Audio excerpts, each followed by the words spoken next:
अस्सलाम वालेकुम नाज़रीन, आप देख रहे हैं programme the review Kamran Yusuf और शहबाज राना के साथ। द रिव्यू में हम पाकिस्तान की मईशत, खारजा अमूर और नेशनल सिक्योरिटी से जुड़े मामलों पे बात करते हैं।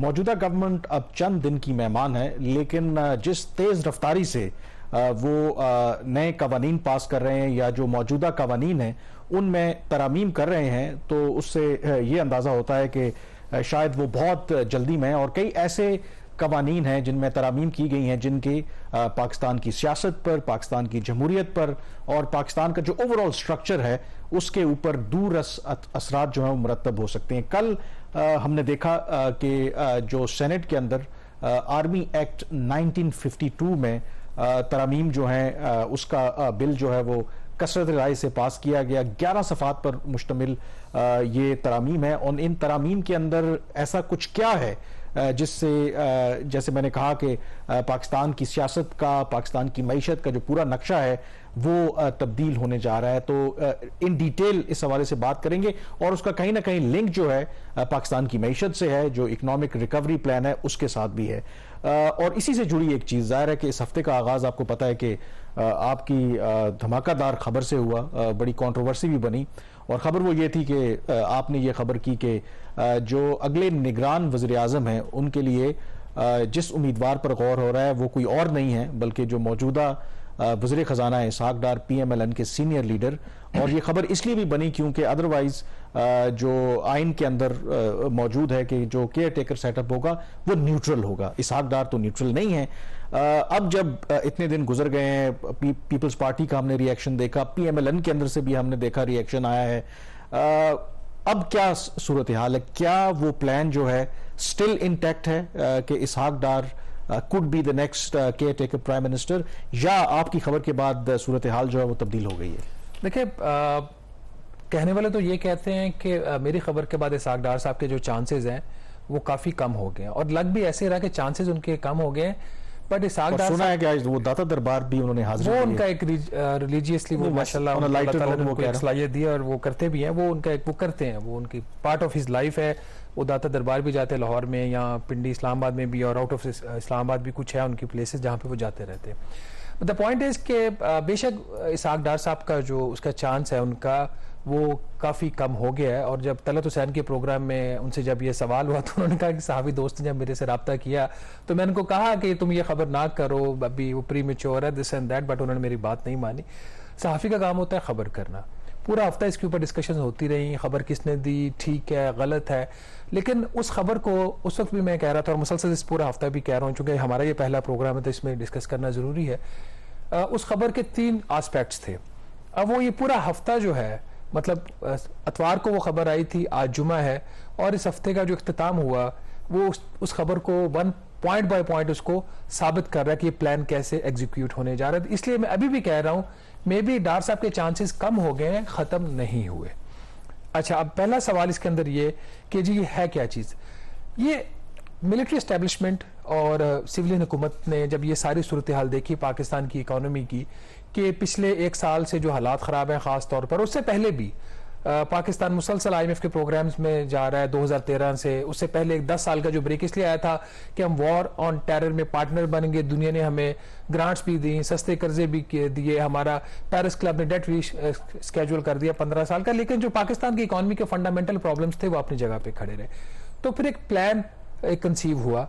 प्लान ये कंसीव हुआ कि हम अब वो करेंगे जो हमने पहले नहीं किया। हम अब क्या करेंगे कि हम अपने जो वसाइल हैं उनको बरवेकार लाएंगे, उनमें इन्वेस्टमेंट लेके आएंगे। फॉरेन डायरेक्ट इन्वेस्टमेंट का जो रिजीम इस वक्त पाकिस्तान का वो इतना लिबरल है कि इंडिया का भी इतना लिबरल नहीं है, लेकिन इसके बावजूद जो पाकिस्तान में गैर मुल्की सरमायाकारी हर साल होती है वो $1.5 से $2 अरब से ज्यादा नहीं होती।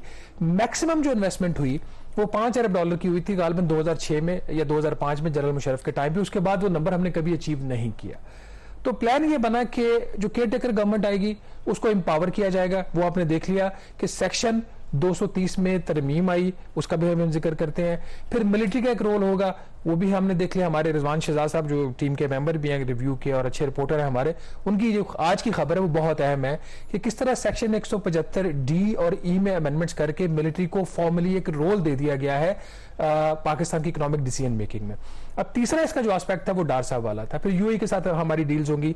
आज के प्रोग्राम में हम तफसील से फॉर द फर्स्ट टाइम नाज़रीन को बताएंगे कि ये प्लान है क्या, कौन से मंसूबे जो हैं वो अब हम खलीजी ममालिक को ऑफर करने जा रहे हैं इन्वेस्टमेंट। और इसमें एक जो चीज मैं ऐड करता चलूं कि जो आइडिया है इसहाक डार हो या कोई भी जो एक्सपीरियंस्ड हैंड हो, वो बेशक पॉलिटिशियन ही हो, कि वही कंटिन्यू करे, मीन के वो केयर टेकर प्राइम मिनिस्टर हो, और जाहिर है कि वो फिर कैबिनेट जो पिक करेगा वही लाइक माइंडेड लोग हैं। द आइडिया बिहाइंड इज कि जो अभी ये जो आप कह रहे हैं कि पूरा एक इकोनॉमिक रिकवरी प्लान है, उसमें जो आर्मी एक्ट में तरमीम की गई है वो भी उसी से लिंक्ड है, स्पेशल इन्वेस्टमेंट फैसिलिटेशन काउंसिल उसी के साथ उसका लिंक है।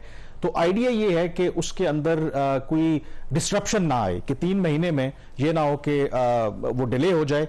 तो इसमें जो पाकिस्तान के दोस्त ममालिक हैं, खास करके खलीजी ममालिक हैं, उनका भी ये इसरार है कि अगर आपने ये काम शुरू किया है तो इसको फिर कंटिन्यू रहना चाहिए, इर्रिस्पेक्टिव के इलेक्शन कब होते हैं, केयर टेकर गवर्नमेंट कौन सी होती है कौन सी नहीं होती। तो ये एक बहुत बड़ी रीजन है कि जो मौजूदा सेटअप है उसकी शेप आप चेंज कर देंगे, उसको निगरान सेटअप कह देंगे, उसी को वो कंटिन्यू करना चाहते हैं। और गिवन दिस प्लान इसहाक डार अगर ना भी हुए तो मुझे लगता है कि शायद इस दफा का जो केयर टेकर सेटअप होगा वो उस तरह का केयर टेकर सेटअप नहीं होगा जो माजी में आपको नजर आता रहा। मुझे लगता है कि जो करंट गवर्नमेंट है या जो तमाम स्टेक होल्डर्स हैं उन्हीं की वो से होगी, और ये सारा जो डिसीजन मेकिंग है वो उसी तरह से होती रहेगी जिस तरह से वो अभी हो रही है। अब इसको लेकर आपकी बात बिल्कुल ठीक है। अब इसको पॉइंट बाय पॉइंट इसको आगे लेके चलते हैं ताकि हम नाज़रीन को जो अब आज हम तफसीलात बताने जा रहे हैं ये फॉर द फर्स्ट टाइम हम रिवील कर रहे हैं। अभी तक मैंने एक्सप्रेस ट्रिब्यून में भी ये स्टोरी नहीं की, तो मैंने रिव्यू के प्लेटफॉर्म से इसका आगाज करते हैं ताकि जो पूरा प्लान है वो सामने आ जाए। एक चीज बड़ी डीपली एक समझी गई है मिलिट्री एस्टेब्लिशमेंट के अंदर भी और सिविलियंस में भी कि अब बिजनेस एज यूजुअल की अप्रोच नहीं चलेगी। तो तमाम स्टेक होल्डर्स को एक साथ बैठ के काम करना पड़ेगा। अब किस हद तक ये इंप्लीमेंटेबल है नहीं है, पाकिस्तान की ब्यूरोक्रेसी जिसका इंतहाई अहम किरदार रहा है पाकिस्तान की इकोनॉमिक रिवाइवल में भी और उसके डाउनफॉल में भी, वो किस हद तक कोऑपरेट करेगी या नहीं करेगी उस पर बात करते हैं। स्टार्ट लेते हैं कामरान, ये जो रिजवान शहजाद की स्टोरी और जो कल सेनेट ने बिल को पास भी कर दिया कि सेक्शन 175E और 175D जो है वो पाकिस्तान आर्मी एक्ट में उसकी जो इन्होंने नया इंसर्ट किया, उसके तहत जो पाकिस्तान आर्मी का जो किरदार है वो उन्होंने फॉर्मली उसका इकोनॉमी के अंदर एक रोल प्ले कर दिया। चंद माह पहले मेरी एक जगह पे एक मीटिंग हुई तो मेरा पहला सवाल ये था कि मिलिट्री का एग्रीकल्चर से क्या लेना देना। मजाक में तो कहते थे महकमा ज़राअत, बट वो फॉर्मली उन्होंने कहा जी कि अब मामला जो है नेशनल सिक्योरिटी का है।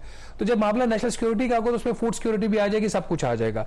तो उस जो क्रिटिसिज्म था मिलिट्री के ऊपर उसको एड्रेस करने के लिए उन्होंने ये तरमीम ले आए। इसके तहत जो पाकिस्तान आर्मी में upon direction or with the concurrence of relevant authorities of the appropriate government in the prescribed manner directly or indirectly carry out activities related to national development and advancement of national or strategic interest। तो बाकायदा तौर पर पाकिस्तान की हुकूमत ने, parliament ने army को एक रोल दे दिया। इसके साथ इन्होंने कवर भी दे दिया है कि इनके बहुत सारे जो ट्रस्ट है, आर्मी वेलफेयर ट्रस्ट है, फौजी फाउंडेशन है, इनके बेतहाशा जो कमर्शियल ऑर्गेनाइजेशन है उनकी एक्टिविटीज को भी अब कवर दे दिया। क्योंकि बहुत सारी ऐसी जगह पे होंगी जैसे फौजी फाउंडेशन जो है फॉर एग्जांपल वो किसी ऐसे प्रोजेक्ट में ज्वाइंट वेंचर पार्टनर भी हो सकती है खलीजी ममालिक के साथ। अच्छा, इसमें एक जो चीज देखें ये क्यों सिग्निफिकेंट है, देखें फौज का अदरवाइज पाकिस्तान की सियासत गवर्नेंस में किरदार रहा, क्योंकि इस मुल्क में मार्शल लॉ भी लगे हैं। जब मार्शल लॉ नहीं लगे तो तब भी ये इल्जामात लगते रहे कि शायद बिहाइंड द सीन जो है वो एस्टेब्लिशमेंट अपना रोल प्ले कर रही है। अब इस जो आईनी तरमीम है, आईनी नहीं बल्कि जो एक्ट के अंदर तरमीम की गई है 1952 के तहत, और अभी इसने कौमी असम्बली में जाना, कानून नहीं बना। इसका मतलब यह है कि जो अगर सिंप्लीफाई करें कि जो फौज का जो मैंडेट है, पहले तो ज़ाहिर क्लियर है कि सरहदों पे आपने निगरानी करनी है नेशनल सिक्योरिटी और दिफा के हवाले से, लेकिन इस जो नई शिक डाली गई है 175E, अब बाकायदा तौर पर उनको गवर्नेंस के मामलात में भी एक स्टेक होल्डर बाकायदा तौर पर बना दिया गया है। तो इसका मतलब क्या है, इन्होंने प्रीएम्प्ट किया है, क्योंकि फौज के ऊपर जैसे आपने कहा क्रिटिसिज्म होती है, अभी भी क्रिटिसिज्म हो रही है कि ज़राअत से क्या लेना देना है, इकोनॉमिक रिकवरी प्लान से फौज का क्या लेना देना है। तो ये एक लीगल कवर बाकायदा तौर पर प्रोवाइड कर दिया गया है कि अब अगर फौज नेशनल डेवलपमेंट ऊपर उन्होंने रखा है, उसको अचीव करने के लिए कौमी तरक्की, अब उसके अंडर कुछ भी आ सकता है, उसमें बड़े डैम भी हो सकते हैं, उसमें सड़कें भी हो सकती हैं, उसमें ज़राअत का शोबा भी हो सकता है, उसमें इंडस्ट्री भी हो सकती है, क्योंकि अल्टीमेट ऑब्जेक्टिव नेशनल डेवलपमेंट है। तो इसका मतलब है कि बाकायदा तौर पर अब जो फौज का मैंडेट सिर्फ सरहदों पर निगरानी करना नहीं है, बल्कि आपकी नेशनल डेवलपमेंट में भी वो लीगली आप रोल प्ले कर सकते हैं। ये बहुत अहम है। अब देखें, इसमें एक चीज बड़ी क्लियर है कामरान, हम इसके ऊपर पोजीशन नहीं ले सकते। अब पाकिस्तान की पार्लियामेंट ने यह फैसला किया, अभी तो सेनेट ने किया है कि आर्मी का एक रोल होगा, लीगल है। पहले लोग कहते थे इलीगल है, अब लीगल हो गया। ठीक है, जब ये इसका नेशनल असेंबली से पास होने के बाद प्रेसिडेंट इसकी मंजूरी दे देंगे तो लीगल रोल हो जाएगा। अच्छा, इसी से रिलेटेड जो दूसरी अमेंडमेंट है नाज़रीन, जो हमारी स्टोरी भी थी अतवार वाले दिन, उसमें ये कि जो सेक्शन 230 की अमेंडमेंट है, पहले जो इसमें जो तरमीम जो इन्होंने प्रपोज की थी PMLN ने, उसके ऊपर पाकिस्तान पीपल्स पार्टी और कुछ इत्तेहादी जमातों का एतराज था। पहले यह था कि अभी जो पाकिस्तान के इस वक्त का जो कानून है, उसके तहत जो अभी मंजूर से पहले जो था कि जो निगरान हुकूमत है वो डे टू डे फैसले करेगी, इसके अलावा उसका कोई किरदार नहीं होगा। फिर एक तरमीम ये प्रपोज करते हैं इसी हफ्ते कि वो हर किस्म के फैसले कर सकते हैं, जहां पे इकोनॉमिक डिसीजन मेकिंग रिक्वायर हो वो ले सकती है फैसले। तो वो उसके ऊपर काफी शोर पड़ा और एक दिन उसकी जो वोटिंग थी वो डेफर होगी।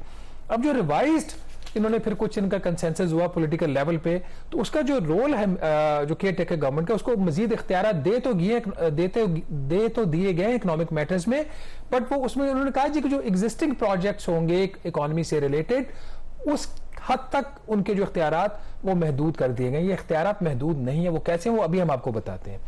फॉर एग्जाम्पल, अभी हम जिसका आगे जिक्र करने जाएंगे ब्रेक के बाद, जो स्पेशल इन्वेस्टमेंट फैसिलिटेशन काउंसिल बनी है पाकिस्तान आर्मी की और सिविलियन हुकूमत की मिला के, वो उसमें आर्मी के 5 मेजर जनरल उसमें बैठते हैं, चीफ ऑफ जनरल स्टाफ बैठते हैं, और जो एपेक्स कमेटी है उसमें आर्मी चीफ बैठते हैं।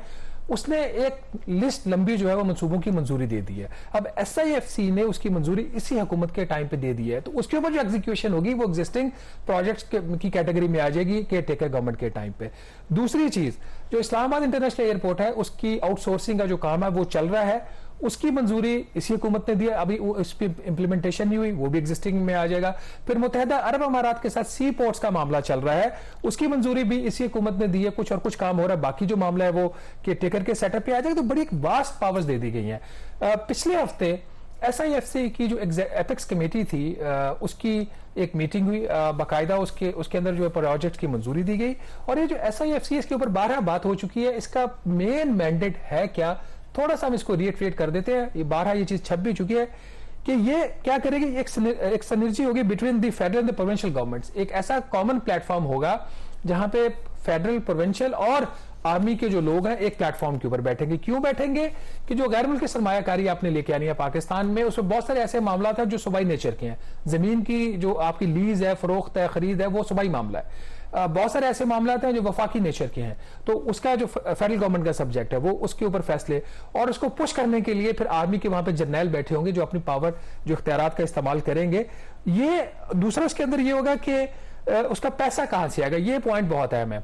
उसके पैसे के लिए एक पाकिस्तान सॉवरन वेल्थ फंड, जिसका हमने पिछले प्रोग्राम में जिक्र किया था, उसके अंदर कुछ कंपनियां डाली जाएंगी जो पाकिस्तान की ब्लू चिप कंपनीज जिनको कहा जाता है, जो मुनाफा बख्श चंद इदारे हैं, उनकी जो इन्वेस्टमेंट होगी, उनके जो एसेट्स होंगे कोई 2300 अरब रुपए के, वो हवाले कर दिए जाएंगे SIFC के। तो वहां से अपनी वो पैसा लेंगे, उसमें ज्वाइंट वेंचर भी कर सकते हैं, और ज्वाइंट वेंचर करने के अलावा वो इंडिविजुअल प्रोजेक्ट्स खुद भी कर सकते हैं। तो बाकी मेरे ख्याल कामरान यहाँ पे मेरे ख्याल में ब्रेक लेते हैं, और ये जो तमाम तरामीम हो रही हैं जो इलेक्शन एक्ट के अंदर और फिर पाकिस्तान आर्मी एक्ट के अंदर, इसका जो पर्पज है वो एक ही है। ये प्रीएम्प्ट किया जा रहा है कि जो भी इन फ्यूचर जो फौज का जो मुआशी जो मंसूबे हैं ज़राअत के हवाले से हो या बाकी शोबे हैं, ताकि उस पर क्रिटिसिज्म ना हो, क्योंकि एक पूरा comprehensive plan army led initiative है कि पाकिस्तान की मईशत को कैसे रिवाइव करना है। और इस स्पेशल इन्वेस्टमेंट फैसिलिटेशन काउंसिल में क्या बड़े बड़े फैसले अभी तक लिए जा चुके हैं और किन शोबों में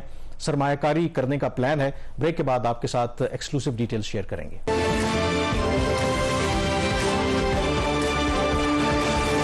ब्रेक के बाद एक दफा फिर आपको खुशामदीद कहते हैं। स्पेशल इन्वेस्टमेंट फैसिलिटेशन काउंसिल जो हुकूमत पाकिस्तान सिविल और जो मिलिट्री क़यादत है मिलकर ये उन्होंने फैसला किया। बुनियादी पर्पस पाकिस्तान के अंदर सरमायाकारी को इनकरेज करना और जो ब्यूरोक्रेटिक हर्डल्स होती हैं, जो वैसे मुश्किलात पेश आती हैं गैर मुल्की जो इन्वेस्टर्स हैं, उसको दूर करना। अब इस हवाले से कुछ बड़े फैसले लिए गए हैं। तो इनिशियली शहबाज 5 सेक्टर तो आइडेंटिफाई किए गए हैं। उसमें ज़राअत 9 सेक्टर, मसलन ज़राअत है, आईटी है, टेलीकॉम सेक्टर है, माइंस है, मिनरल का सेक्टर है, पेट्रोलियम है, पावर सेक्टर है। और जिस तेजी से मेरे ख्याल में फैसले लिए जा रहे हैं, लगता ये है कि एटलीस्ट एज ऑफ नाउ ये प्लान शायद सिर्फ प्लान नहीं है, इसको एग्जीक्यूट करने में भी बड़ी तेजी दिखाई जा रही है और इंतजार भी नहीं किया जा रहा कि इंतखाबात हो, नई गवर्नमेंट हो और उनका कोई कंसेंट लिया जाए। तो अभी तक आपके पास क्या खबर है कि क्या बड़े फैसले इस हवाले से लिए जा चुके हैं? तो ये कामरान, मैंने ये जब सारी चीजें देखी पढ़ी और कुछ लोगों से, अहम लोगों से मैंने मुलाकातें की,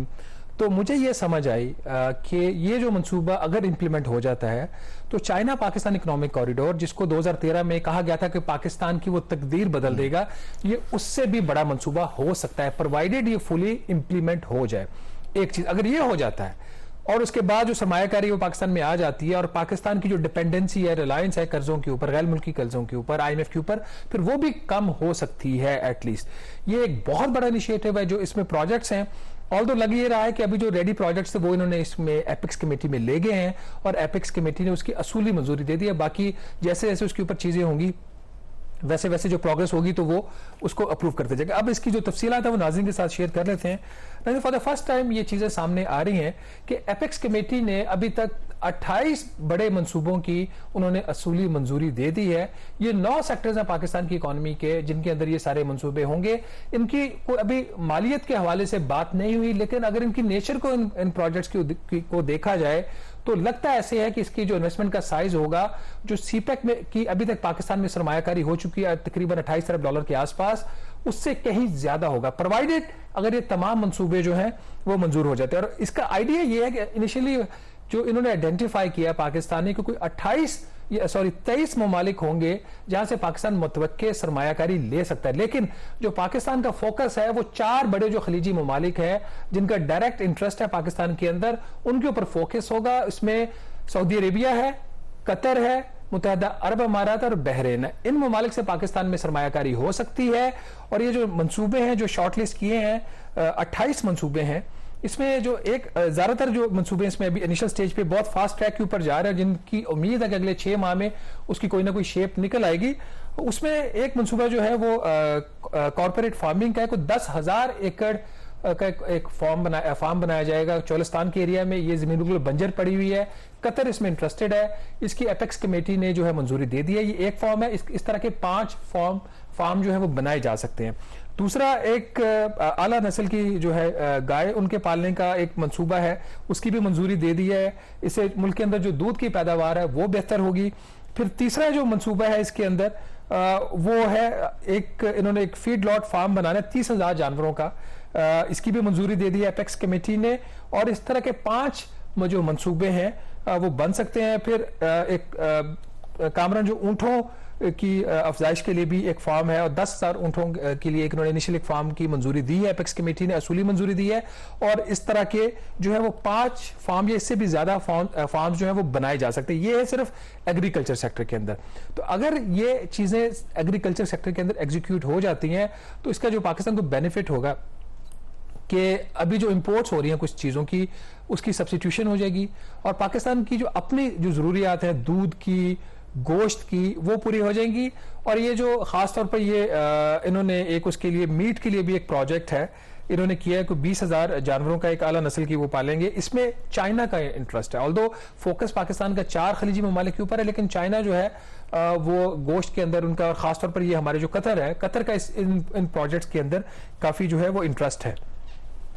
आगे कमरे इसके अंदर जो आईटी सेक्टर है, आईटी सेक्टर के अंदर भी तकरीबन कुछ 7 बड़े मंसूबे हैं जिसमें स्पेशल टेक्नोलॉजी जोन्स बनाना चाह रहे हैं। ये सीपेक का कभी हिस्सा होते थे लेकिन नहीं बना सकी हुकूमत पाकिस्तान। फिर ऑप्टिकल फाइबर नेटवर्क है, उसके मंसूबे की भी असूली मंजूरी दी है। फिर क्लाउड इंफ्रास्ट्रक्चर का एक मंसूबा है, उसकी मंजूरी है। सेमीकंडक्टर के डिजाइन सेंटर बनाने के मंसूबे की मंजूरी है।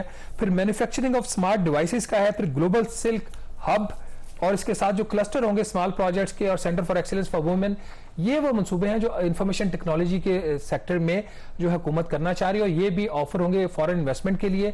ये गवर्नमेंट टू गवर्नमेंट डील्स भी हो सकती हैं और इसमें कंपैरेटिव बिडिंग भी हो सकती है, लेकिन लग ऐसे रहा है कि जो इसका मॉडल है वो ये G2G के ऊपर जाएंगे। कारण जो माइंस एंड मिनरल का सेक्टर जो है ये बहुत अहम है। इसके अंदर जो प्रोजेक्ट्स हैं, अगर मतलब इनको देख लिया जाए तो एक एक मंसूबा जो है उसकी वैल्यू जो है वो बिलियंस ऑफ डॉलर्स में जा सकती है। चिन्योट आयरन ओर का एक खाम लोहे का एक, आपको याद होगा 2008 में ये बात हुई थी, शहबाज शरीफ उस वक्त वजीर आला थे। ये बहुत बड़ा मंसूबा है लेकिन अभी तक इसके ऊपर काम नहीं हुआ। इसकी मंजूरी दे दी है, इस प्रोजेक्ट की असूली मंजूरी दी है इसने जो एपेक्स कमेटी है SIFC की, और ये आप फॉरेन इन्वेस्टमेंट के लिए अब ये ऑफर किया जाएगा। इसके साथ रेकोडेक का जो प्रोजेक्ट है, जिसका एक तो हमने अभी कर लिया है, उसका ब्लॉक 1 या 2, मुझे उसकी एग्जैक्ट डिटेल्स नहीं पता, जो बाकी उसके जो ब्लॉक्स हैं वो भी डेवलप होने हैं। रेकोडेक प्रोजेक्ट जो है वो भी इसी कैटेगरी में फॉल करेगा। और इनको SIFC के फ्रेमवर्क में लाने का मकसद क्या है? इनका मकसद ये है कि इनके ऊपर किसी किस्म भी के जो लॉ है उसकी एप्लीकेबिलिटी नहीं होगी। ये प्राइवेटाइजेशन ऑर्डिनेंस उससे एग्जाम्पशन है, पब्लिक प्रोक्योरमेंट रेगुलेटरी अथॉरिटी से एग्जाम्पशन है, स्टेट ओन एंटरप्राइज एक्ट से इनको एग्जाम्पशन है, और कुछ और जो लॉज हैं उनसे भी उन्होंने इनको एक सारा पर्पस ही यही है। इसमें दो और है जो माइंस की, उसके बाद फिर बात करते हैं आगे। Exploration of copper gold in Chagai, ये मंसूबा, इसकी भी मंजूरी होगी। फिर exploration of lead zinc in Khuzdar, इसको भी इन्होंने इसकी असूली मंजूरी दे दी, और ये मंसूबे भी जो है वो ऑफर होंगे प्राइवेट इन्वेस्टर्स को। सो इस तरह लग यही रहा है कि जिस स्पीड से ये काम कर रहे हैं, यही बुनियादी इसका मकसद था कि अगर ब्यूरोक्रेटिक हर्डल्स की वजह से या बाकी जो कॉम्बरसम प्रोसेस होते हैं उसकी वजह से रुका हुआ था, ये एक्सपीडाइट हो गया है। अब ये पेट्रोलियम अगेन एक अहम जो सेक्टर है, और इसमें भी इस हफ्ते बड़ी अहम डेवलपमेंट हुई है कि आपको पता होगा, हो चुकी है कि 2019 में जब सऊदी क्राउन प्रिंस मोहम्मद बिन सलमान आए थे, 20 अरब डॉलर की सरमायाकारी का उन्होंने ऐलान किया था। 10 बिलियन डॉलर की गवादर में एक रिफाइनरी लगनी थी और उस पर फिर कोई काम नहीं हुआ। अब उसमें भी डेवलपमेंट हो गई है। जॉइंट वेंचर जो पाकिस्तान की स्टेट ओन्ड कंपनीज हैं उनका सऊदी अरामको के साथ मुआहदा हुआ है और MOU हुआ है, और उसके साथ फिर जो पाकिस्तानी जो स्टेट ओन्ड कंपनी है, चाइना भी क्योंकि इसमें इन्वॉल्व है। चाइना सेकंड फेज में आएगा। अभी जो हुआ है कल उस हवाले से भी कोई जो पाकिस्तानी स्टेट ओन्ड है, जफर भुट्टा की रिपोर्ट है कि चाइनीज के साथ भी एक MOU साइन हो गया है। तो इसका मतलब है कि जो पहले हम बात कर रहे थे, इसका एक जो रीजनल जो सिचुएशन है उसका भी फर्क पड़ा है कि सऊदी ईरान की जो मफामत हुई है, इसकी वजह से भी एक फैक्टर था कि शायद थोड़ा सा मामलात स्लो चल रहे थे। फिर जो PTI की गवर्नमेंट थी, उनके सऊदीज के साथ ताल्लुकात खराब हुए, उसकी वजह से रुकावट हुई। तो ये जो सारे फैक्टर्स हैं मिलके लगता है कि ये भी 10 बिलियन डॉलर का मंसूबा है। एक मंसूबा 10 अरब डॉलर का सऊदी अरामको की रिफाइनरी का जो अभी MOU साइन हुआ है, उसका जो इक्विटी है वो ये कंपनीज प्रोवाइड करेंगे। इसी प्लेटफॉर्म से, जैसे हमने पहले बात की थी, एक सॉवरेन वेल्थ फंड बनेगा, वहां पैसा डाला जाएगा, वहां से वो जो फिर पैसे इक्विटी के लिए रेज करेंगे। ये इसके लिए ये बहुत बड़ा मंसूबा है। और इसके साथ जो टापिक गैस पाइपलाइन है, तुर्कमानिस्तान, अफगानिस्तान, पाकिस्तान, इंडिया, जिसमें इंडिया निकल गया था, बट अभी भी तुर्कमानिस्तान, अफगानिस्तान, पाकिस्तान गैस पाइपलाइन, उसको भी इसमें शामिल करने की असूली मंजूरी दे दी है। पावर सेक्टर में नाज़रीन 10 बड़े मंसूबे हैं जिसकी मंजूरी दी है काउंसिल ने, और ये भी ऑफर किए जाएंगे गल्फ कंट्रीज को, अगर कोई और भी कंट्री इंटरेस्टेड होगी, पर प्राइमरीली 4 गल्फ कंट्रीज को। इसमें पावर प्रोजेक्ट थर कोल ब्लॉक 2 है, इसके साथ ही सिंध सोलर PV प्रोजेक्ट है, लिया एक लिया के अंदर एक प्रोजेक्ट है पंजाब के अंदर, फिर हाइड्रो पावर प्रोजेक्ट है एक राजधानी में, एक ट्रांसमिशन लाइन के 2 मंसूबे हैं, एक है फैसलाबाद में, दूसरा रहीम यार खान में। फिर रिएक्टिव पावर कंपनसेशन डिवाइसेस का एक मंसूबा है, इसकी मंजूरी दे दी है। Battery storage for frequency regulations के मंसूबे की मंजूरी दी है। थर कोल रेल कनेक्टिविटी का, और एक जो सबसे अहम मंसूबा जिसकी मंजूरी SIFC ने दी है वो द्यामिर बाशा डैम है। ये जो मंसूबा है ये मल्टी बिलियन डॉलर का प्रोजेक्ट है। पाकिस्तान के पास पैसे नहीं है। किसी वक्त में इसको पाकिस्तान ने चाइना को ऑफर किया था कि आप इसको CPEC के फ्रेमवर्क में लेके जाके इन्वेस्टमेंट कर दें इसमें। चाइना ने उस वक्त इन्वेस्टमेंट नहीं की थी। अब इस काउंसिल में ये इसकी मंजूरी दे दी गई। द्यामिर बादशाह जो डैम है वो भी इसके अंदर आ गया है। कुछ और भी बड़े अहम चीजें हैं जो जिसकी मंजूरी दी है। कुछ फिजिबिलिटी स्टडीज की, फ्लड्स की जो प्रोटेक्शन है उसके लिए, कुछ रिजर्वायर्स बनाने के लिए, चश्मा राइट बैंक कनाल, बहुत ज्यादा तफसीलात हैं। लेकिन जो चीजें मैंने अभी तक पढ़ी हैं, जो मेरी मुलाकातें हुई हैं, लग ऐसे रहा है कि अगर ये चीज एग्जीक्यूट हो जाए तो पाकिस्तान की जो इकोनॉमी के जो बहुत ज्यादा जो मसाइल है कामरान, उसमें काफी हद तक हमें रिलीफ मिल सकता है। नॉन डेट क्रिएटिंग जो इन्फ्लोज है वो पाकिस्तान में आ सकते हैं, प्रोवाइडेड के इस तरह से हो। और ये जो वेल्थ फंड की भी आप बात कर रहे थे, माजी में पहले भी हमने जिक्र किया था कि जो साबिक आर्मी चीफ हैं जनरल कमर जावेद बाजवा, वो भी इन्वॉल्व रहे।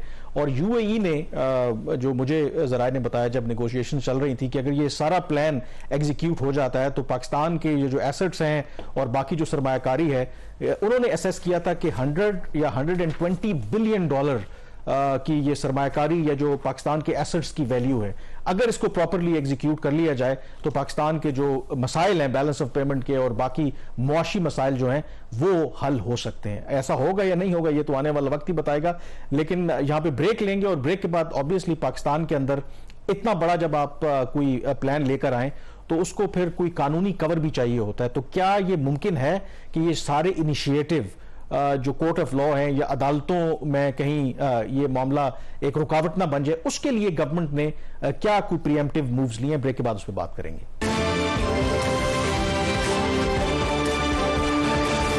जी, ब्रेक के बाद एक दफा फिर आपको खुशामदीद कहते हैं। इकोनॉमिक रिकवरी प्लान के ऊपर बात कर रहे हैं और शहबाज, आपको पता है कि पाकिस्तान के अंदर जो सबसे बड़ा प्रॉब्लम है, सरमायाकारी इसलिए भी नहीं आती या बड़े बड़े वेंचर्स इसलिए भी नहीं होते कि आपको पता है कि अक्सर हमारे जो मामलात हैं वो अदालतों में चले जाते हैं या करप्शन के इल्जामात लगते हैं, जो ऑफिसर्स या ब्यूरोक्रेट साइन करते हैं वो नैब की पेशियां भुगतते हैं। तो इसको मेरे ख्याल में लीगल कवर प्रोवाइड करने के लिए जो स्पेशल इन्वेस्टमेंट फैसिलिटेशन काउंसिल है, शायद ये तमाम चीज़ों से हटकर इन्होंने कोशिश की है कि ये इस तरह की रुकावटें दरपेश ना हो, मतलब इस तरह की प्रोविजन रखी गई हैं कि ये कहीं भी किसी कोर्ट ऑफ लॉ में चैलेंज नहीं होगा। जो भी फैसले जो इस प्लेटफॉर्म से लिए जाएंगे that can not be called into question.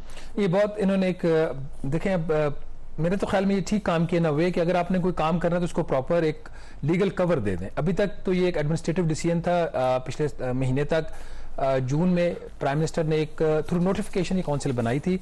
अब इसको एक लीगल कवर दे दिया गया है। मैं इसकी क्विकली इसकी जो तफसीलात है उसको रन कर देते हैं। नाज़रीन, इसमें बोर्ड ऑफ इन्वेस्टमेंट का एक ऑर्डिनेंस है, उसके अंदर तरमीम कर दी गई है, जिसके तहत एक नया चैप्टर इसके कानून के अंदर ऐड कर दिया गया है जो SIFC से रिलेटेड होगा और उसको ये प्रॉपर एक लीगल कवर प्रोवाइड कर दिया गया और बहुत ही स्वीपिंग पावर्स भी दे दी गई हैं ताकि अगर कोई फैसले साजी में अगर कोई ये कहता है कि हमें किसी जगह से कोई रुकावट है, हमें कुछ इन्वेस्टिगेटिव एजेंसीज हैं हमें तंग करेंगी, तो उसका भी यहाँ पे एक सोल्यूशन प्रोवाइड कर दिया गया है।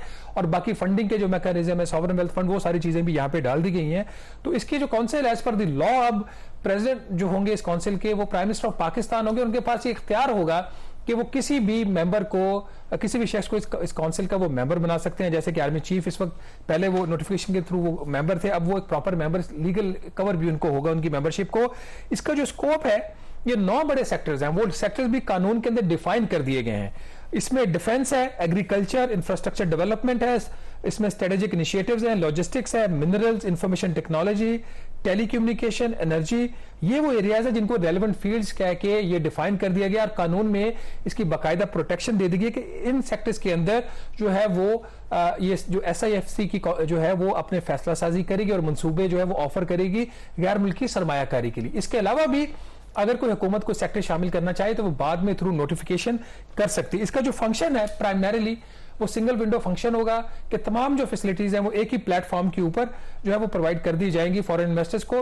अभी उसको सूबे के पास जाना पड़ता है, अगर उसने एक प्रोजेक्ट करना है तो 25 से 26 किस्म के उसको लाइसेंसेस चाहिए होते हैं। तो एक कोशिश की गई है कि इस कानून के जरिए उस मसले को हल कर दिया जाए। ये जो काउंसिल है एज पर द लॉ, ये अब लॉन्ग टर्म प्लान बना सकती है, उसके जो इंप्लीमेंटेशन है वो इंश्योर करेगी, उसका रिव्यू करेगी। और जो सबसे अहम चीज है कि काउंसिल के पास अब ये इख्तियार है कानूनी तौर पर किसी भी रेगुलेटरी बॉडी को, अथॉरिटी को, किसी भी रेगुलेटरी अथॉरिटी के जो कोई ओहदेदार है उसको ये काउंसिल समन कर सकती है। अब ये नहीं हो सकता कि कोई जो शख्स है, मैं मिसाल देता हूं, मुझे नहीं पता यहाँ पे रेलेवेंट है या नहीं, फॉर एग्जांपल कोई मसला बिजली का है और नेपरा एक रेगुलेटरी अथॉरिटी है, इंडिपेंडेंट है, तो काउंसिल नेपरा के चेयरमैन को समन कर सकती है। तो इसके इख्तियारात इतने इन्होंने वसी कर दिए हैं ताकि कहीं भी किसी भी जगह पे कोई रुकावट ना रहे। जो रेगुलेटरी कंप्लायंसेज होती हैं बहुत सारी जगहों पे मामला महीनों तक, सालों तक इसलिए रुक जाते हैं कि कोई रेगुलेटरी रिक्वायरमेंट होती है वो पूरी नहीं होती। तो इस काउंसिल को इस कानून के तहत इख्तियार दे दिया गया है कि रेगुलेटरी कंप्लायंसेस को वो एग्जेम्प्ट कर सकते हैं। ये बहुत बड़ी चेंज है।